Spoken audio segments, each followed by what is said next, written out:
Having to spend your nights awake and your days asleep is not made for everyone.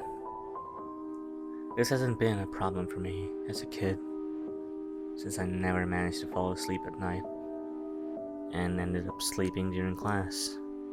I lost count of how many times I woke up to my teacher shouting my name and my classmates staring at me. When I turned 16, I had to start thinking about what career I wanted to pursue. Because I usually am wide awake at night, I figured I could become a security guard who works the night shift.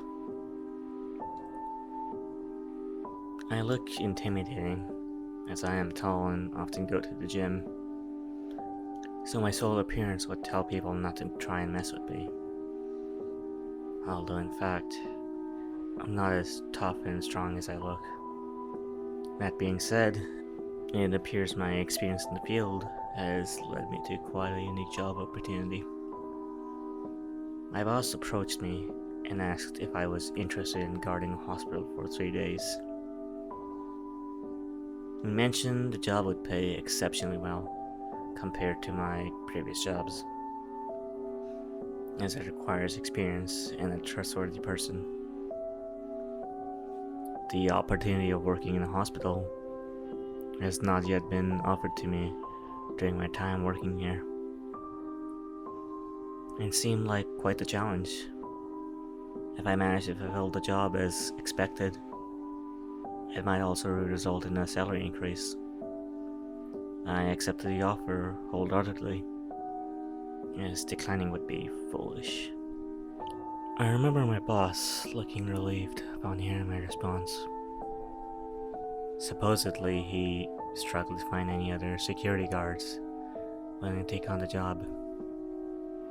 And I'll start next week, Thursday. Make sure to be there before 10 p.m., he said, shaking my hand. I shook his hand with a huge smile on my face, ecstatic to get started. You bet, sir. In the days leading up to the assignment, I guarded a few uneventful shifts at various places, such as a university and a McDonald's. I was happy, however, when the day of the unique assignment finally arrived. Not wanting to be late, I drove to the hospital around 8 p.m. It's only a 30-minute ride, but you never know what might happen. I also figured getting to know the place wasn't such a bad idea. I mean, how am I supposed to guard a building I don't know the layout of? I didn't want to screw this up, as it pays me 3 times what I usually make. It was surprisingly busy on the road, which led me to arrive at the hospital around 8:40. I got out of my car and made my way to the front door. The building seemed medieval, as it was made from bricks and had this Romanesque charm. The building wasn't big. In fact, it's rather small. From the outside, it seemed the building has 3 floors with short hallways. I pushed the front door open and greeted the lady at the counter. Her smile radiated a welcoming, soothing feeling, easing me of any nerves in an instant. Hello, I believe I was hired for the night shift at this hospital. I'm a bit early though. It was supposed to start at 10 p.m. What's your name, sir? She asked, maintaining her inviting smile. I'm Jake. She started typing on the PC in front of her, seemingly checking whether I was speaking the truth. I mean, you can never be too sure. Some crazy people will pretend to be a night shift security guard. Is your boss Michael? Yes, ma'am. Alright, one of the other security guards will be here shortly. To explain the procedure, would you like a cup of coffee in the meantime? I would love a cup of coffee. Could it be black? I asked with a grateful face. She chuckled and left to get my coffee. She returned later with a cup of coffee. It tasted amazing, unlike I've ever tasted before. Because a security guard approached me right as I finished my coffee. The security guard looked at me with skeptical eyes, judging my appearance before saying, "You must be the new security guard, huh?" I didn't expect someone so young to show up for the job, but that doesn't matter if you do as I say. I got out of my chair and held out my hand to shake his.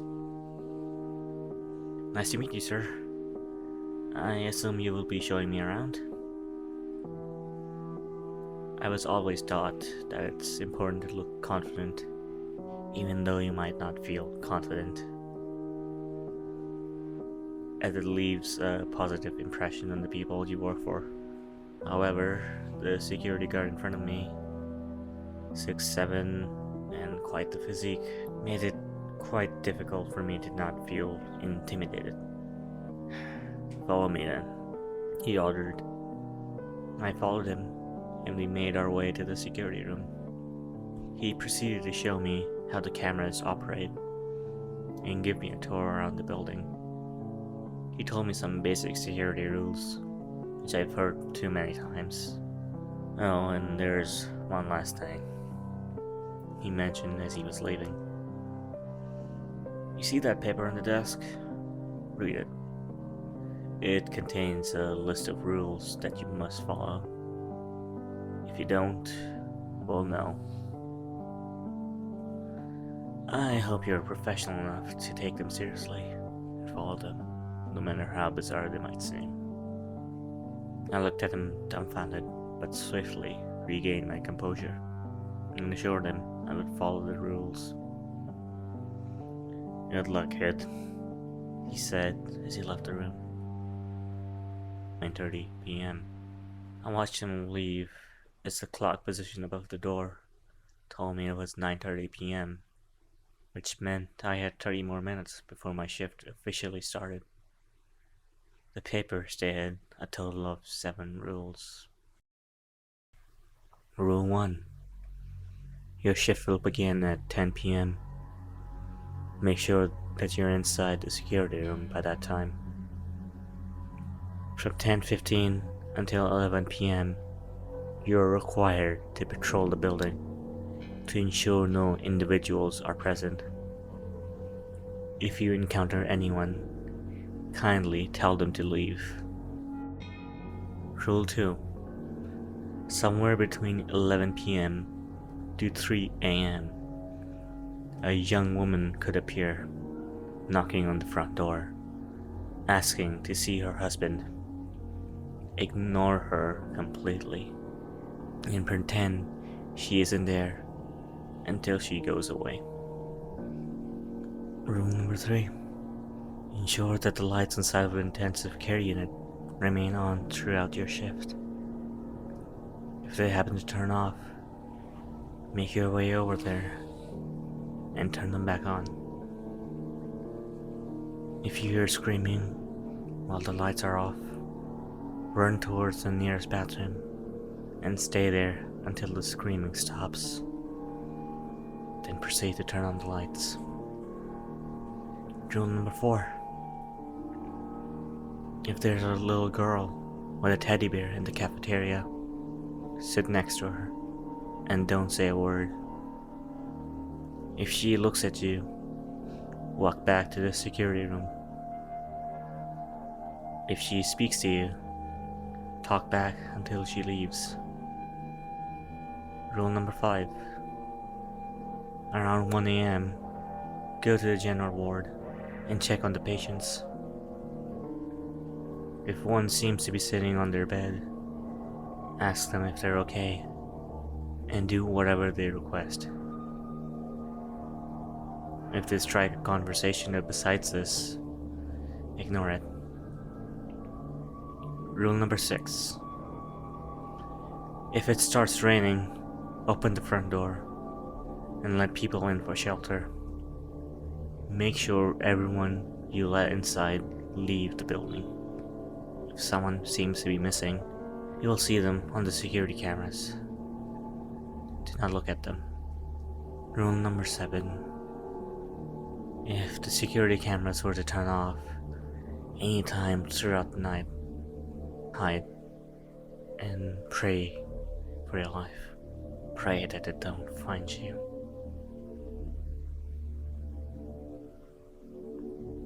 Put the paper back on the desk and leaned back into my chair. I laughed at the sheer bizarreness of it. I must be getting pranked, I thought to myself, though deep down, I did not believe it was a prank. This was in fact a hospital, and it seemed unlikely my boss would go to such lengths for a joke. Perhaps this was his way of seeing how much he could trust me, to see if I would follow such foolish rules. I reread the rules once again, to make sure I understood them. I sure as hell was going to show my boss that he could count on me. The clock struck 10 p.m., and I turned my attention to the security cameras. With not much happening on the security cameras, and only having 15 minutes until I was supposed to patrol, I felt my attention slowly falling towards my phone. Best way to waste your time. Spending time looking at memes and stupid internet news sure does go by quickly. It felt like I barely had spent time on my phone, yet it was already 10:15 p.m. I left my cozy chair, stretched my legs, and made my way out of the security room. I figured that starting at the highest floor and descending my way down would be the best course of action. So I made my way to the highest floor. Thankfully, there was an elevator, so I did not have to bother using the stairs. I made my way up to the highest floor and started checking all the rooms, hallways, and even the bathrooms. As I expected, nothing special happened. The thing about working the night shift as a security guard is mostly that someone must be at the location in case something happens. However, this does not mean anything will happen, making it a boring and easy way to earn money. On top of that, I get to grab coffee and snacks whenever I want. No one seemed to be on the third floor, so I decided to descend to the second floor of the building. After patrolling the second floor, I reached the conclusion I had set for myself beforehand. Nothing special. I grabbed my phone to check the time and see if I needed to hurry. It was 10:32 p.m. and I finished the second floor, giving me enough time to explore the first floor. It did strike me as weird, however, that there was literally no one in the hospital. I expected a hospital to have doctors and patients in the building, as that's the entire point of a hospital. However, every room I checked so far has been empty. My boss was trying to test me. He did not go all in on the preparations. Despite that, I proceeded to the first floor, which contained the intensive care unit, security room, front door, and cafeteria. I planned to pass through the ICU and the main hall area first, so I could finish off with the cafeteria and get myself a snack. As I made my way through the ICU, I was caught by surprise when I noticed an old man, around 70 years old, standing in one of the rooms. wonderstruck for a bit. I recalled rule number 1. If you encounter anyone, kindly ask them to leave. Suddenly, everything fell into place. I realized that my boss had likely hired an actor and allowed him inside the building to test my adherence to the rules. With a sigh, I made my way towards the man. Excuse me, sir. You're not supposed to be here at this time. I would like to kindly ask you to leave. I firmly asserted to the old man. The old man looked at me without saying a word, appearing confused what I had told him. Sir, I would kindly ask you to leave, I repeated. He nodded his head in agreement and followed me out of the building. Have a good night, sir, I told him as he walked away. Right before he completely vanished into the darkness, the old man unexpectedly spoke. Be careful of the surgeon. What did he mean by that? I quickly realized my boss must have told him to say that to scare me, so I quickly disregarded it. I continued my patrol around the building. No one else seemed to be on the first floor, so I grabbed another cup of coffee and a croissant from the cafeteria. As it was 10:53 p.m., I made my way to the security room. Once inside, I leaned back into my chair and played some games on my phone, confident no one was in the building, and I had nothing to worry about.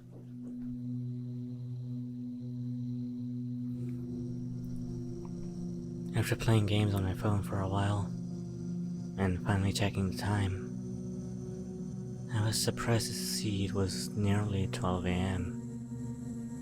I'd spent over an hour playing games on my phone. I shifted my attention to the security cameras, scanning for any anomalies. My heart skipped a beat as I noticed the lights of the ICU were switched off. I cursed at myself for not paying attention, as I had no idea how long the lights had been switched off. And the rule stated to turn them on as soon as possible. I got out of the security room to turn the lights on. As I walked towards the ICU, I froze in my steps. The sound of people screaming was deafening. I was baffled by the situation, unsure if my boss would have gone this far just to see how far I would follow the rules. The agony in the screams was noticeable and raised my anxiety. That's when I heard a door open and close, followed by footsteps making their way towards my location. Without hesitation, I bolted to the bathroom on the first floor. I locked myself in one of the toilets. I tried to gather my composure and make sense of the situation I found myself in. I couldn't seem to understand how it was possible for anyone to even be in the building. Their screams of agony felt so realistic that it left no room to think this was staged by my boss. Those screams, they were real. Before I could fully reclaim my composure, the bathroom door swung open, and the same footsteps I heard before walked inside. I tried to stay as silent as possible, not knowing if the person had a weapon. For a second, The silence was deafening until the person started whispering a song to himself. Welcome to the hospital. Welcome to the hospital. You can come, but you can't go. Welcome to the hospital. Welcome to the hospital. He murmured as he knocked on the doors of every bathroom stall. I jumped when he knocked on mine. The sound, noticeably louder than the others. Through the gap beneath the door, I could see his feet on the other hand. I could see his feet on the other side, completely motionless. Is anyone in there? He said with a deranged tone. Open up, don't be shy. He continued. My heart pounded in my chest as I held onto the silence. I remained frozen, praying he would soon leave me alone, so I could get the hell out of here. The man persisted knocking on the door as an attempt to gain any reaction out of me. Come on, Jake. I need your help with something. He kept saying in that deranged tone. I felt my blood turn cold at the sound of him mentioning my name. Unsure as to how he could have known it, I stayed still and did not make a sound. After a couple of minutes, he gave up and walked out of the bathroom. Right before he left, one more sentence left his mouth. See you soon, Jake. I did not leave the bathroom for another 10 minutes, until the screaming had finally stopped. I unlocked the bathroom stall and slowly opened the door that led towards the main hall, making sure no one was in sight. I exited the bathroom and slowly made my way to the ICU to turn the lights back on. Right after I turned the lights on, I ran towards the security room, as it suddenly felt like the only safe place in the building. As I let myself fall into the cozy chair, I looked at the time displayed on my phone, which indicated 12:51 a.m. Still full of adrenaline of what had just happened, I quickly reread all the rules to see if I acted the way I was supposed to. Thankfully, that was the case. As I got to Rule 5, I was given a lovely reminder to check up on the patients around 1 a.m. and fulfill any wishes they had. Though I was not too sure if I was ready for another endeavor. I was more afraid of what might happen if I don't oblige to the rules.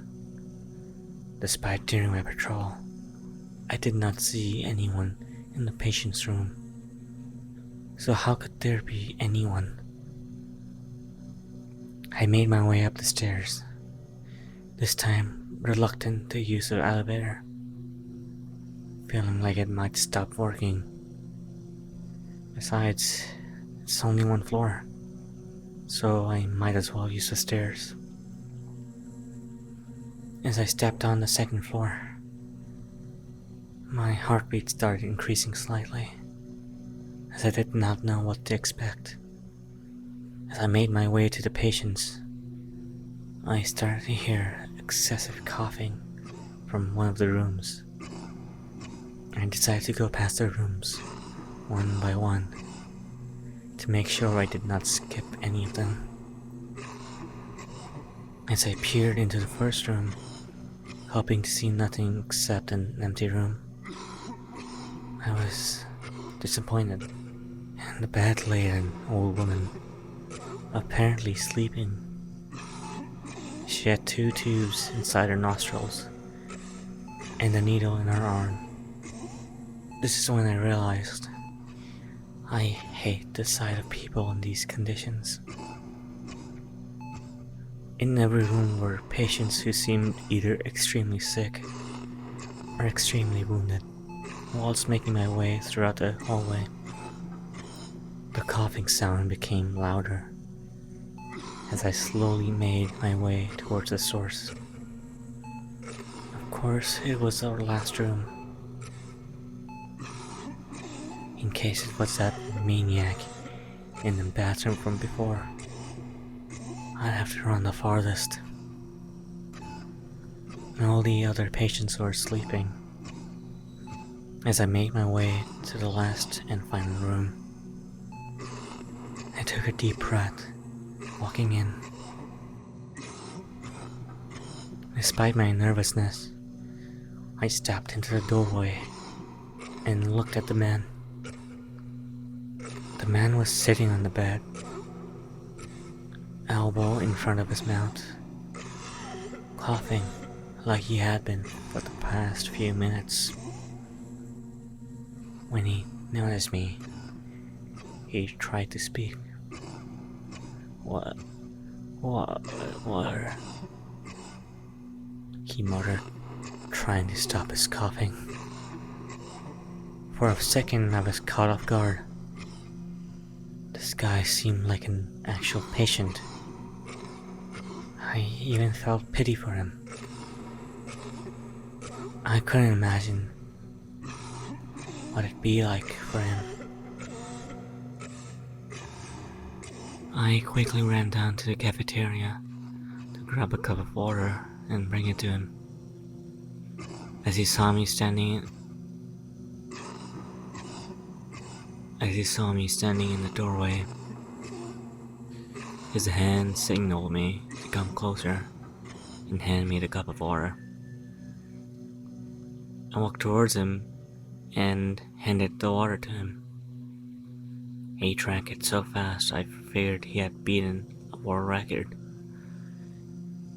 He collapsed on his bed and thankfully stopped coughing. Thank you. No problem, man. You probably seemed like you needed it, I replied. After a minute of sitting in silence with the man, I figured it was time for me to leave the room, as I did what he asked. Besides, he didn't seem much of a chatter. He was just happy to have had his water. As I made my way to the door and wanted to grab the handle, he spoke. Where are you going? Come sit with me, friend. A chill went down my spine as I heard him speak. His entire tone changed from before, and he sounded serious. I slowly turned my head back to him, and realizing I had no choice but to do what he asked, I sat down next to him on the bed. What's up? I tried to say it confidently, but failing in doing so. I'm not going to hurt you, son. I appreciate you helping me. You see, the surgeon stuffed a can of cinnamon down my throat, which led me to be unable to breathe.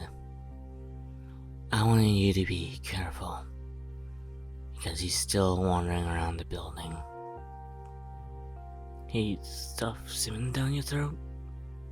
I asked in disbelief. That's when I remembered what the old man from before had said. Be careful of the surgeon. Yes, he did. I wanted to warn you. This seems to be our first time here. I figured you'd like to know there's a maniac inside the building. If you do what the rules say, you'll be fine, kid. I looked at him with fright. After taking a deep breath and standing up, I thanked him and made my way out of the room. Thankfully, he did not ask me to come back. I made my way back to the security room. My pace increased when I heard something falling on the third floor. In no multiverse would I have gone up the stairs to check what's going on there. If I followed the rules, I'd be fine. I grabbed the door handle of the security room and closed it as soon as I was inside. A wave of relief crashed over me as I once again felt safe. When I looked at the clock above the door, it indicated the time was 1:53 a.m. I sat down on the chair and once again read the sheet of paper. Thankfully, there were no more rules stating me to go outside the security room. I prayed to God the rest of the night would be as boring as all my previous jobs had been. I felt relieved knowing my shift ended at 6 a.m., which meant I only had 4 hours left to go. I could tell the events that occurred this eventful night had taken a toll on my energy, as I felt exhausted. While staring at the security cameras, I felt my eyelids slowly closing and my mind drifting away. I fell asleep in my chair, completely forgetting where I even was to begin with. I woke up around 2:45 a.m., gave my body and mind some time to adjust to reality, as I had no clue where I was when I woke up. After a short while, I came back to my senses when I realized I was in the middle of a night shift. Awake, though still feeling the effects of waking up, I made my way to the cafeteria to grab myself a cup of coffee. I figured it'll help me stay awake for the rest of the night. I walked into the empty cafeteria and made my way to the coffee machine. I watched the coffee pour into my cup, entertained by the sight. As I turned around to go back to the security room, I jumped and spilled the coffee all over my suit. Although no one was in the cafeteria when I walked in, there was now a little girl sitting at one of the tables. Unsure what the rules exactly said about this occurrence, I tried my best to remember the rules. My train of thought was interrupted once. I noticed the little girl had turned around and was now staring at me. She had a small white skirt and a white t-shirt and blonde curly hair, just going as far as her shoulders. In her hand, she held a teddy bear with buttons as eyes, except one of the eyes was hanging on by a thread. She looked at me without any expression on her face, making me feel uncomfortable and uncertain as what I should do. All I could remember from the rules is that I had to sit next to her, though I was reluctant and not entirely sure. I felt like it was the safest course of action. And yeah, it was only a little girl. I sat next to her, her eyes intently staring at mine. She did not say a word for a long time. I felt extremely uncomfortable, unsure of when I could leave. This is when she started giggling, covering her mouth with one hand, while still holding her teddy bear with the other. "You forgot the rules," she said, in a weirdly teasing tone. I looked at her confused, thinking I had remembered them correctly. She could see the panicked look in my eyes, enjoying the sight of it. "Do you want to play hide and seek?" she excitedly asked. "I'll count to 60, and then we'll look for you." And not bother to ask who "we" was. She looked at me like a kid looks at candy in the candy store. I ran to the security room, leaving my coffee next to the little girl. As I ran away, I could hear her counting. 1, 2, 3, forever with me you'll be. 4, 5, 6, in the darkness you'll cease to exist. I locked myself in the security room and quickly grabbed the rules as I reread Rule 4. If there's a little girl with a teddy bear at the cafeteria, sit next to her and don't say a word. If she looks at you, walk back to the security room. If she speaks to you, talk back until she leaves. My throat turned dry as I realized my mistake.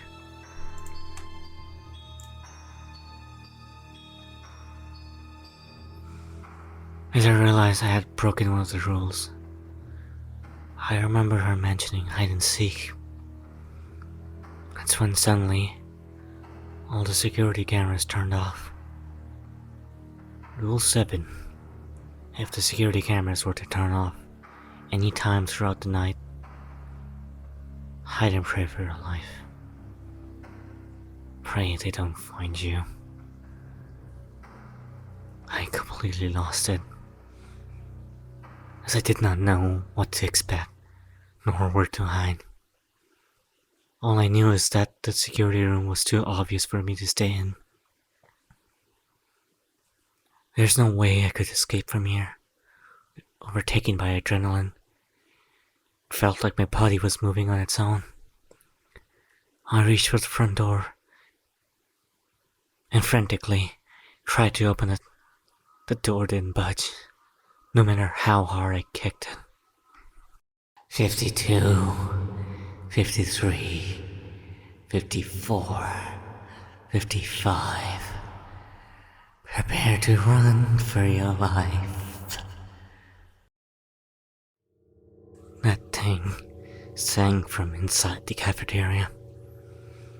Despite being mentally overwhelmed, making me feel dizzy and close to passing out.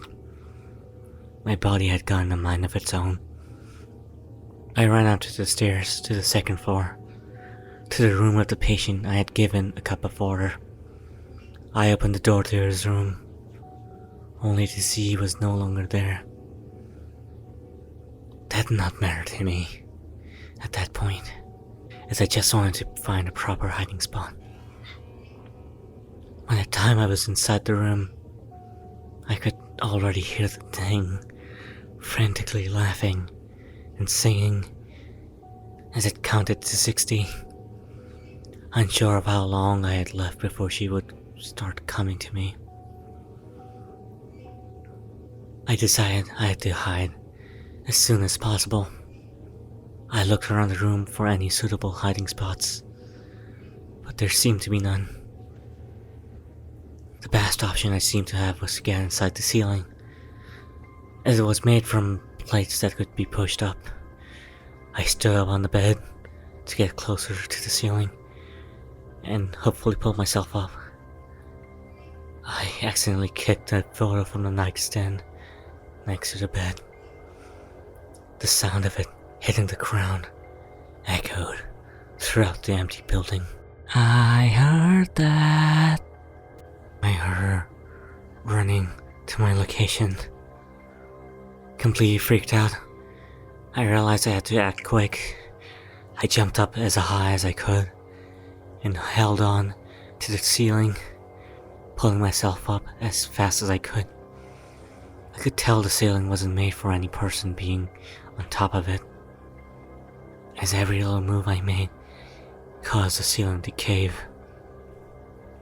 Once I made it up above the ceiling, I blocked off the squared hole and laid completely still, not wanting to make a sound or have the chance of falling off the ceiling.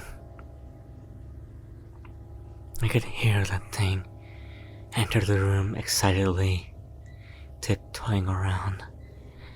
I know you're here.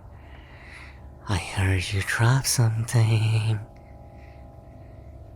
she said in a playful tone, enjoying every second of it.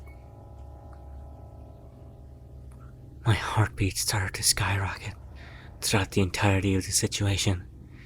Unsure whether she would find me or not, she poked into the ceiling with a broom, trying to figure out if I was there or not. Though I almost jumped once I felt the vibration of the broom touching the ceiling, I managed to stay still and not make a sound. Guess you're not here then, she said disappointedly. She said with disappointment as she walked away. She walked out of the room and continued to keep searching. I could feel my ceiling giving into my weight, which meant I had to find a different hiding spot. After a couple of minutes, and making sure she was no longer nearby, I slowly descended back to the room, being as quiet as I could, and peered my head into the hallway to see if anyone was there. Thankfully, no one was in sight. Being as quiet as I could, I made my way through the hallway with the smallest steps I could manage, flinching at every sound I heard. I figured I should hide on the first floor, since she had already checked the entire floor already. Though I did not know exactly where she was, I figured she would be upstairs. I slowly made my way downstairs, making sure no one was there. As I heard her shoes touching the floor above me, I knew it was safe to walk on the first floor for a while. This seemed to be a horrible conclusion, because the moment I turned the corner, I could see the silhouette of a man standing near the ICU. I could see his face turn to me. I quickly jumped behind the wall, hoping he had not seen me. Why is a patient of mine doing out of his room so late? The man asked, realizing I did not have long before he could be here. I had two options.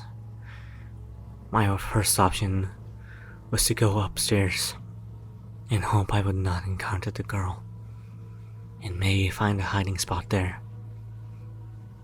The second option was to run to the bathroom once again, in hopes I'll be safe there.